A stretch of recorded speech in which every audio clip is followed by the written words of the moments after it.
اور اقتدار کی خاطر ملک کے نظام کو تہس نہس کیا، وہی کام آج بھی کیا جا رہا ہے۔ مزید خان صاحب کیا لکھتے ہیں؟ انہوں نے کہا فارم 47 کی بوگس اور فراڈ حکومت کو بچانے کے لیے تحریک انصاف کو مسلسل کچلا جا رہا ہے اور ملک میں جمہوریت، قانون کی حکمرانی اور عدلیہ کی آزادی کا جنازہ نکال دیا گیا ہے۔ شہباز شریف صرف اور صرف جنرل عاصم منیر کی ایک کٹ پتلی اور اردلی ہیں۔ اردلی سے میں بتاتا ہوں کہ میں آفیسر ایک فیملی سے تعلق رکھتا ہوں، تو میرے والد صاحب کے بھی اردلی ہوتے تھے، تو وہ اکثر کھانا وانا لینے کے لیے آتے تھے اور ابا کی یونیفارم وغیرہ بھی وہ درست کر دیتے تھے، تو مجھے تو اردلی کا یہ پتہ ہے، اور کبھی کبھی ہمیں اسکول بھی وہ چھوڑ دیتے تھے۔ تو عمران خان صاحب نے کہا ہے کہ وہ شہباز شریف صاحب جنرل عاصم منیر صاحب کی ایک کٹ پتلی اور ایک اردلی ہے۔ اس سے زیادہ طاقتور وزیر اعظم تو مشرف دور میں شوکت عزیز تھا، کیونکہ کم از کم تب انتخابات میں سطح کی دھاندلی تو نہیں کی گئی تھی جیسے فروری 2024 میں کی گئی۔ دھاندلی کی پیداوار فارم 47 کے سہارے کھڑا ناجائز لیکن ناتواں ٹولہ دراصل حکومت کے نام پر ایک دھپا ہے۔ سر یہ گفتگو ہے مذاکرات والی؟ یہ گفتگو ہے کوئی بندہ ڈیل مانگ رہا ہو؟ یہ گفتگو ہے ایسے بندے کی جو این آر او چاہ رہا ہو؟ یہ گفتگو ہے ایسے بندے کی جو بنی گالا کو سب جیل قرار دینا چاہ رہا ہو؟ یہ گفتگو ہے ایسے بندے کی کہ جو خاموش رہے گا؟ یہ گفتگو ہے ایسے بندے کی جو 8 فروری کے الیکشن کو تسلیم کرے گا؟ یہ گفتگو ہے ایسے بندے کی جو 26 نومبر کو بھولے گا؟ یہ گفتگو ہے ایسے بندے کی کہ جو اپنے قیدیوں کی رہائی پہ کمپرومائز کر دے گا؟ نہیں سر، یہ گفتگو ہی نہیں ہے۔ مزید انہوں نے کہا القادر ٹرسٹ کا فیصلہ صرف اور صرف پچھلے کیسز کی طرح میرے اوپر دباؤ ڈالنے کے لیے لٹکایا جا رہا ہے، مگر میں مطالبہ کرتا ہوں کہ فیصلہ فوری طور پر جاری کیا جائے، کیونکہ جیسے ہی پہلے عدت کیس اور سائفر کیس میں آپ کا منہ کالا ہوا، اب بھی وہی ہوگا۔ نہیں ہے سر، یہ گفتگو والی نہیں ہے۔ القادر کیس بالکل ایک بوگس کیس ہے جس میں دور دور تک کوئی میرٹ نہیں۔ میں نے کوئی بلاول ہاؤس نہیں بنوایا، بلکہ ایک دور دراز دیہات میں قوم کے بچوں کی مستقبل کی خاطر ایک فلاحی ادارہ قائم کیا جس سے مجھے 1 روپے کا فائدہ نہیں ہوا اور نہ ہونا ہے۔ القادر ٹرسٹ یونیورسٹی بھی شوکت خانم اور نمل یونیورسٹی کی طرح ایک عوامی مدد سے چلنے والا فلاحی ادارہ ہے۔ میں واضح طور پر کہنا چاہتا ہوں کہ میں نواز شریف اور زرداری کی طرح این آر او نہیں لوں گا، یعنی میں نے کہیں نہیں باہر جانا، میں ادھر ہی ہوں اور عدالتوں سے ہی اپنے کیسز ختم کروائیں گے۔ رہی بات بشرا بی بی کے جو خبریں نا کہ پشاور میں کور کمانڈر وغیرہ سب کی ملاقات سے کا نو، بشرا بی بی کا کسی سے کوئی رابطہ نہیں ہے، یہ محض پروپیگنڈا ہے۔ ہماری مذاکراتی کمیٹی ہی ان معاملات کو دیکھ رہی ہے، جو میں نے 7 کے بندے بنائے وہی ساری بات کر رہے ہیں، بس دیکھ رہی ہے۔ اسلام آباد قتل عام کو 6 ہفتے ہو چکے، یعنی 26 نومبر والے معاملے کو۔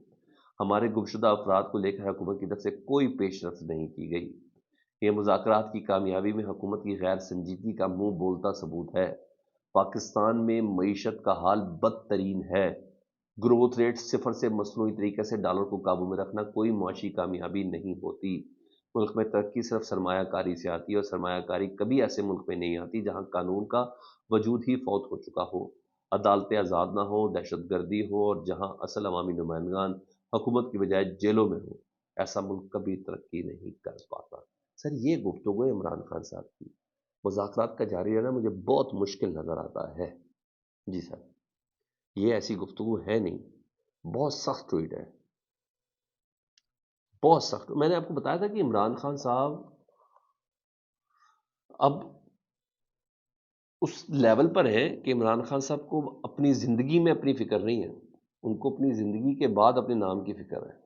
یہ بندہ تب کر سکتا تھا، نہیں تو 10/6 کی کھولی کے اندر بندہ رہے نا، اس کی بڑے بڑوں کی اکڑ نکل جاتی، نکلی نہیں آپ کے سامنے۔ یہ بالکل ایک نیکسٹ لیول پہ عمران خان صاحب موو کر گئے، جتنا مجھے اس گفتگو سے اندازہ ہو رہا ہے۔ ہاں، خواجہ آصف صاحب کی گفتگو سنے، انہوں نے کہا مذاکرات کے حوالے سے وہ بالکل ڈفرینٹ گفتگو ہے، اور رانا صلی اللہ علیہ صاحب کی بالکل ہی ڈفرینٹ ہے۔ خواجہ آصف صاحب کل پروگرام میں بیٹھ کے کیا کہتے ہیں، انہوں نے کہا 20 جنوری سے پہلے مذاکرات میں کوئی مضبوط پیش رفت نہیں ہوئی، کوئی مضبوط پیش رفت نہیں ہوئی۔ مطلب ڈونلڈ ٹرمپ کے حوالے سے وہ کہہ رہے ہیں کہ صدارت کا آغاز ان کا آغاز کرنا چاہ رہے ہیں 20 جنوری تک۔ 20 جنوری سے پہلے مذاکرات میں کوئی مضبوط پیش رفت نہیں ہوگی، مطلب ڈونلڈ ٹرمپ کی یہ صدارت کا عمران خان صاحب پہ الزام لگا رہے ہیں پی ٹی آئی پر۔ وہ کہتے ہیں اگر پی ٹی آئی پچھلی میٹنگ میں اپنے مطالبات تحریری طور پر دے دیتی تو معاملات آگے چل سکتے تھے، مگر مسئلہ یہ ہے کہ پاکستان تحریک انصاف تحریری طور پر اپنے مطالبات اس لیے نہیں رکھنا چاہتی تاکہ واپسی اور مکرنے کی آپشن کو وہ کھلا رکھنا چاہتے ہیں۔ وہ کہتے ہیں کہ پی ٹی آئی دراصل ڈونلڈ ٹرمپ صاحب کے آنے کا انتظار کر رہی ہے، اس کے بعد وہ اپنی اسٹریٹجی بدلیں گے اور ضروری سمجھیں گے پی ٹی آئی والے تو مذاکرات جاری رکھیں گے ورنہ ختم کر دیں گے۔ یہ کہہ رہے ہیں سر خواجہ آصف صاحب۔ مزید خواجہ آصف صاحب نے کیا کہا؟ انہوں نے کہا رہی بات علی امین گنڈا پور صاحب کی، انہوں نے کہا ہاں ان کے اسٹیبلشمنٹ سے رابطے ضرور ہیں مگر ایسے رابطے نہیں کہ جو کوئی پل کا کردار ادا کر رہے ہوں۔ ماضی میں اسلام آباد مارچ کے دوران رابطے ہوئے مگر بشرا بی بی نے خلاف ورزی کی۔ Bushra Bibi P T I کو ٹیک اوور کرنا چاہتی ہے۔ شاید میں ان باتوں کا جواب نا آج عمران خان صاحب نے اسی لیے دیا ہے اور بہت طریقے سے دیا۔ عمران خان کی گفتگو سنے، خواجہ صاحب کی باتیں سنے، کوئی میل کھاتا ہے؟ سوال ہی پیدا نہیں ہوتا۔ اس سٹیج پہ لوگ کس کی بات تائید کریں گے، عمران خان صاحب کے خواجہ آصف صاحب؟ یہ مجھے کمنٹ سیکشن میں بتا دیجیے گا۔ انہوں نے کہا اور دراصل گورنمنٹ اس مذاکرات کے معاملے کو مشکوک بنا چاہتی، بینیفیشری نہیں ہے نا سر، مذاکرات کامیاب ہو گئے وہ گورنمنٹ کہاں رہے گی، وہ مشکوک بنانا چاہتی ہے اور تاکہ ان کے پی ٹی آئی کے لوگوں کے اندر بھی کنفیوژن ہے، تو اس بات کو اپنے ذہن کے اندر رکھنا ہے یہ چیزیں۔ بہرحال آج کے دن کے حوالے سے ہے کہ مذاکرات کا امکان ہے۔ عمران خان صاحب کی جو مذاکراتی ٹیم ہے وہ اڈیالہ میں عمران خان صاحب سے ملاقات کرے گی۔ آج منگل کا دن ہے، آج ملاقات کا دن ہے، تو وہ ملاقات کی جا سکتی ہے یہاں یہ چیزیں۔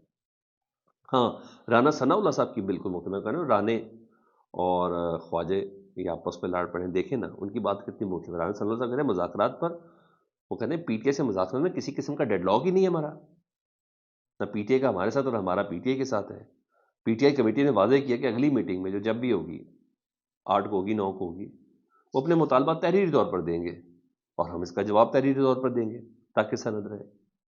خواجہ آصف صاحب ایز اے اسکالر کردار ادا کر رہے ہیں، رانا ثناء اللہ صاحب اپنی ان ملاقاتوں سے اور مذاکرات سے کوئی حل ڈھونڈنے کی کوشش کر رہے ہیں۔ ہاں جی، دوسری یہ خبر ہے کہ آج سپریم کورٹ کا آئینی بینچ ہے جی، وہ آج 8 فروری کا الیکشن آڈٹ کا جو پی ٹی آئی کی درخواست ہے نا 8 فروری کے الیکشن کے حوالے سے اس کا آڈٹ کیا جائے، اس کی آج سماعت کرے گا۔ اب دیکھیں پی ٹی آئی اس میں کیا موقف رکھتی، کہ آگے جسٹس امین الدین صاحب ہیں، آئینی بینچ سن رہا ہے اس کے اوپر، تو جسٹس امین الدین صاحب ہیں۔ یہ بڑا انٹرسٹنگ آج کی سماعت ہوگی سپریم کورٹ کی۔ مولانا فضل الرحمان صاحب کہتے ہیں کہ کے پی کے میں جھوٹا الیکشن ہوا ہے، 8 فروری کا الیکشن جھوٹا الیکشن ہے، کے پی کے میں حکومت بھی جھوٹی بیٹھی۔ چلیں بھائی مولانا صاحب مان لیے، آپ بتائیں آپ نے کس الیکشن کو چیلنج کرنے کے لیے الیکشن ٹریبیونل میں گئے ہیں؟ کس حلقے کے الیکشن کو چیلنج کرنے کے لیے آپ پشاور ہائی کورٹ گئے ہیں؟ کس الیکشن کے آپ حلقے کو دیکھنے کے لیے الیکشن کمیشن گئے ہیں؟ تھوڑا ہمیں بتا دیں تاکہ ہم بھی آپ کے ساتھ مل کے کہیں گے کہ 2 نمبر حکومت ہے پی ٹی آئی کی کے پی کے میں۔ ایسا نہیں ہے، پی ٹی آئی تب کہہ رہی ہے جب وہ چیلنج بھی کر رہی ہے حلقوں کو۔ آپ مجھے بتائیں کدھر ہے؟ رات کو ایک خبر بڑی بنی ہے جی، ڈونلڈ بروم مل کے آئے ہیں جی آصف علی زرداری سے، بڑے کہہ کے مار رہے تھے، بھائی وہ بندہ نوکری ختم کر کے جا رہا ہے پاکستان میں، وہ ریٹائر ہو رہا ہے پاکستان سے۔ جب آیا تھا تو اپنی سند پیش کی تھی، جب گیا تو تب بھی سند پیش کرتی ہے۔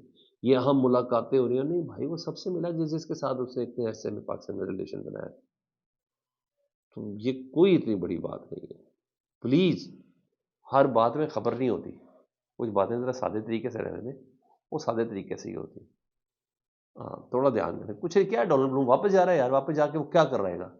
نہ وہ رہا، نہ اس کی حکومت رہی، نہ جس نے تعینات کیا تھا وہ رہے، کیا ہو گیا؟ باقی آپ فیڈ بیک میں مجھے آگاہ کریں۔ اپنا بہت خیال رکھیں۔ اللہم صلی علی محمد و علی محمد۔